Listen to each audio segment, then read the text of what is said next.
नासिक के मालेगांव तालुका में मुंगसे इलाके में देर रात पुलिस ने एक फार्म हाउस पर छापा मारकर अघोरी जादू टोना करने वाले एक बड़े गिरोह का पर्दाफाश किया है। पुलिस ने मौके से एक महिला सहित संदिग्ध 9 अपराधियों को रंगे हाथ गिरफ्तार किया, जबकि मुख्य तांत्रिक पुलिस को चकमा देकर फरार होने में कामयाब रहा।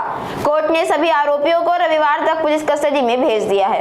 मालेगांव तालुका पुलिस ने मिली जानकारी के अनुसार मुंगसे स्थित ईला फार्म पर आधी रात को कुछ लोगों द्वारा अघोरी प्रथा और जादू टोना किए जाने की गुप्त सूचना मिली थी। वरिष्ठ अधिकारियों के मार्गदर्शन में पुलिस की टीम ने जब वहां छापेमारी की तो मौके पर नींबू, हरा कपड़ा, हल्दी कुंड, काले मूंग, राई और लाल काले धागे जैसी पूजा की कई आपत्तिजनक सामग्रियां बरामद हुई। पुलिस ने मौके से मालेगांव, नासिक, पुणे और नांदगांव में रहने वाले योगेश देवरे, राउत इब्राहिम शेख, अरुण इंगले, सुखदेव मोरे समेत 9 लोगों को गिरफ्तार किया है। वहीं आबिद महाराज नामक मुख्य तांत्रिक फरार है। पुलिस ने सभी के खिलाफ जादू टोना प्रतिबंधन कानून के तहत मामला दर्ज कर जांच शुरू कर दी है।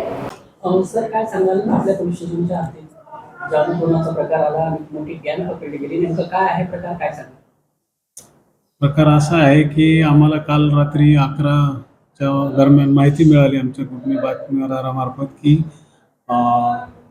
ईला फार्म म्हणून मुंगसे गावाच्या हद्दीत एक फार्म हाऊस आहे आणि त्या फार्म हाऊसवर काही लोक जादू टोना करत आहेत।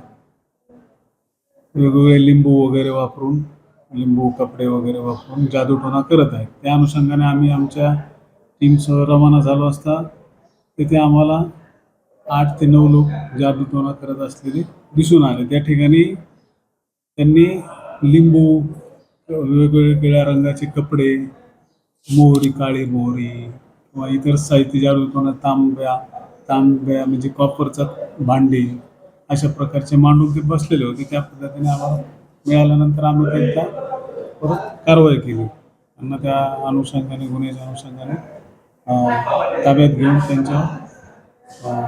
त्यांच्यावर जादू टोना अघोरी विद्येच्या अनुषंगाने जो अधिनियम आहे 213चा, त्या कलम 3 नुसार गुन्हा दाखल केलेला आहे तालुका पोलीस स्टेशनवर। किती आरोपी त्याच्यात एकूण 9 आरोपी आहेत। त्यामध्ये मालेगावचे 7 आरोपी आहेत आणि 2 आरोपी बाहेरचे आहेत। अशा पद्धतीने किती अटक आहेत? त्यामध्ये 7 अटक आहेत। एक महिला असल्यामुळं हे केलेले एक फरार आहे।